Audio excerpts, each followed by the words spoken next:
Next time. Bihar की पहली उप मुख्यमंत्री बनी रेणु देवी आज किसी परिचय का मोहताज नहीं है।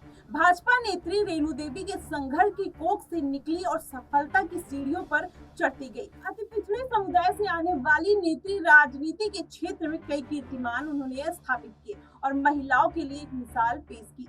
आइए जानते हैं बिहार की पूर्व डिप्टी सीएम रेणु देवी की पूरी कहानी। रेणु देवी का जन्म 11 नवंबर 1959 को कृष्णा प्रसाद के यहाँ हुआ था, जो एक पिछड़े समाज नोनिया में से आते थे।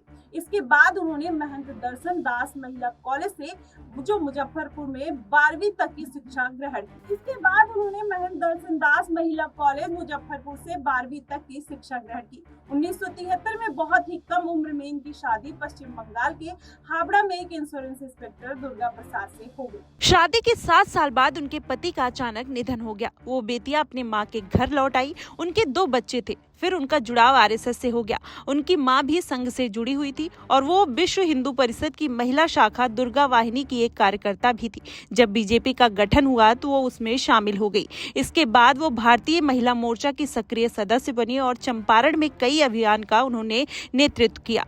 जब लाल कृष्ण आडवाणी ने श्री राम जन्मभूमि के लिए आंदोलन शुरू किया था तो वो उसमें भी सक्रिय रही।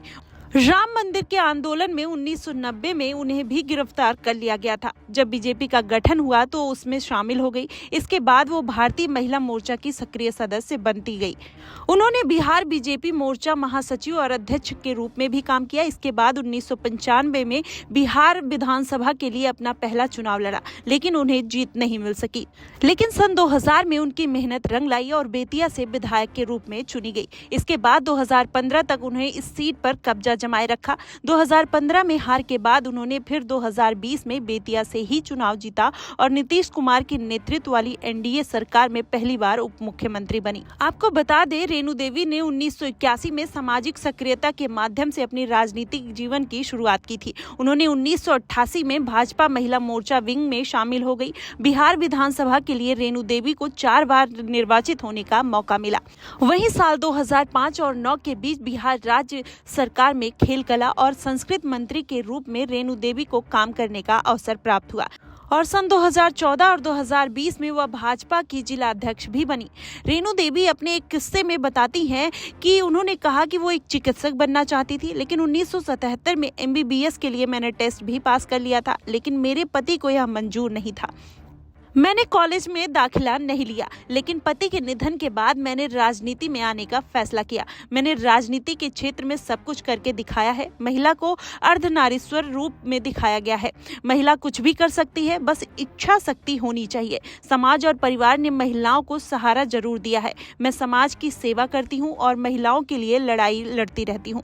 साथ ही महिलाओं को आगे बढ़ाने के लिए काम करते रहे हैं और आगे भी करते रहेंगे। रेणु देवी अपने माता पिता के 3 बेटों और 5 बेटियों में सबसे बड़ी थी। नोनिया जात से आने वाली रेणु देवी अत्यंत पिछड़ा समुदाय से आती थी, लेकिन उन्होंने इस मुकाम तक आने के लिए बहुत संघर्ष किया।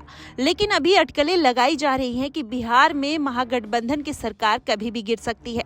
बिहार के मुख्यमंत्री नीतीश कुमार कभी भी इस्तीफा दे सकते हैं। ऐसे में अब इस बात की खूब चर्चा हो रही कि अगर भाजपा और जेडीयू मिलकर सरकार बनाते हैं तो अगला बिहार का सीएम कौन होगा। अटकलें ये भी लगाई जा रही है कि हो सकता है इस बार सीएम बीजेपी का कोई नेता हो सकता है। सूत्रों के मुताबिक अगर भाजपा सत्ता में आई तो वह अति पिछड़ा वर्ग के नेता को सीएम बनाकर नया प्रयोग कर सकती है।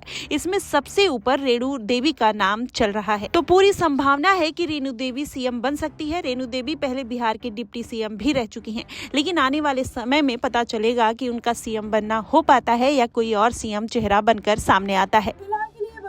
देश और दुनिया की तमाम खबरों के लिए हमारे साथ बने रहिए नेक्स्ट टाइम न्यूज़ पर।